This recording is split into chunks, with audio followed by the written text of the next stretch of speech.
Assalamualaikum warahmatullahi wabarakatuh, sahabat pencinta sunnah dan hikmah.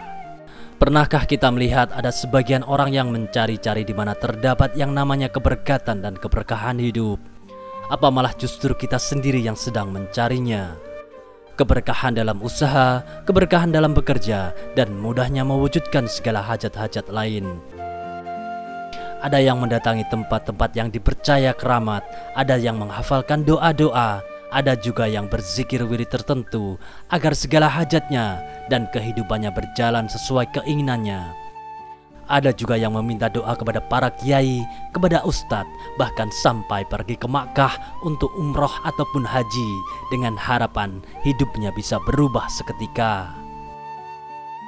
Hal itu semua baik dilakukan, namun mungkin kita lupa dengan satu hal, bahwa orang yang paling keramat di dunia ini adalah kedua orang tua kita, lebih-lebih kepada ibu kita.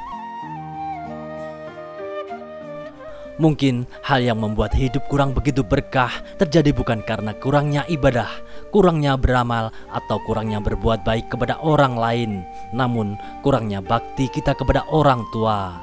Tak perlu jauh-jauh, hanya ingin mencari keberkatan dan keberkahan hidup, karena sesungguhnya di rumahmu sendiri ada orang tuamu yang amatlah keramat.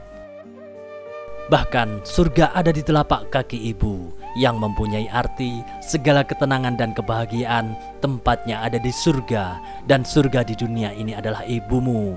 Dengan berbakti, maka engkau akan mendapatkan surga itu, yaitu ketenangan dalam hidup. Ibu adalah di mana tempat untuk kita memintai doa. Tahukah bahwa doa ibumu lebih mulia dan makbul daripada doa seorang wali besar sekalipun? Betapa mustajabnya doa seorang ibu. Pintu-pintu langit akan terbuka dengan doa-doanya. Selagi beliau masih hidup, berbaktilah kepada keduanya. Berbaktilah dengan bakti yang sebaik-baiknya. Buat hatinya selalu ridho denganmu. Insya Allah, Allah pun ridho dengan segala hajat-hajatmu. Kamu mungkin hari ini sudah menjadi orang yang sukses, seorang pengusaha, seorang sarjana, pintar berbicara. Apakah engkau pikir kesuksesan yang engkau raih semata-mata berkat kecerdasanmu, berkat keahlianmu? Tidak. Semua itu berkat perjuangan dan doa kedua orang tuamu, yang kau anggap hanya orang tua yang tidak mengerti kemajuan zaman, orang tua yang ketinggalan teknologi, orang tua yang pemikirannya sangat kuno. Orang tuamu boleh orang yang begitu lugu, tidak tahu ilmu pengetahuan, namun dialah orang yang dimana jika berdoa untuk anaknya, maka pintu-pintu langit terbuka lebar oleh doanya. Rasulullah telah bersabda, ada 3 bentuk doa yang amat mustajab, tidak diragukan lagi. Doa orang tua untuk anaknya, doa seorang musafir, dan doa orang yang terzalimi. Hadis riwayat Bukhari dan Muslim. Bolehlah engkau mengajar ilmu dan cita-cita yang sangat tinggi, tetapi janganlah itu membuat lupa akan kedua orang tuamu. Tidaklah kamu lihat seberapapun hebatnya seseorang, jika ia tidak berbakti kepada orang tuanya, jiwanya tidak akan tenang, hidupnya tidak akan bahagia. Na'udzubillah min dzalik.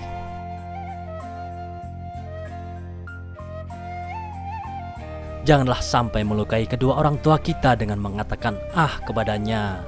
Allah telah berfirman yang artinya, jika salah seorang di antara keduanya atau kedua-duanya sampai berusia lanjut dalam pemeliharaanmu, maka sekali-kali janganlah engkau mengatakan kepada keduanya perkataan ah, dan janganlah engkau membentak keduanya, dan ucapkanlah kepada keduanya perkataan yang baik, dan rendahkanlah dirimu terhadap keduanya dengan penuh kasih sayang, dan ucapkanlah, ya Rabbku, sayangilah keduanya sebagaimana mereka berdua telah mendidik aku pada waktu kecil. Quran Surat Al-Isra ayat 23-24. Untukmu yang sedang kesusahan dalam ekonomi, kesusahan mencari kerja, penghasilan tidak menentu, dan banyak kesusahan dalam hidup, datangilah kedua orang tuamu, mintalah maaf kepada keduanya, dan mintalah doanya.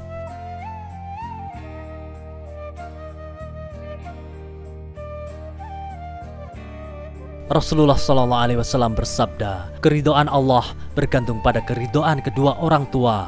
Kemurkaan Allah tergantung pada kemurkaan kedua orang tua. Hadis riwayat Tirmizi.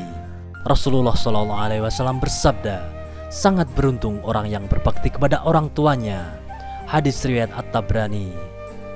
Keberuntungan akan selalu menyertai anak dalam dunia dan akhirat jika kita berbakti kepada orang tua.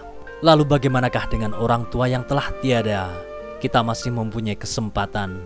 Selalu kirimkanlah doa dan fatihah kepada keduanya. Insya Allah mereka akan tersenyum di sana. Dan karena senyuman orang tuamu yang ridho denganmu, disitulah keridhaan Allah juga akan turun. Rahmat Allah juga akan turun untukmu, insya Allah. Ada sebuah ungkapan orang Jawa yang sering kita dengar, wong tua iku pangeran kang katon, yang artinya adalah orang tua adalah Tuhan yang kelihatan. Wallahu alam bissawab. Wassalamualaikum warahmatullahi wabarakatuh.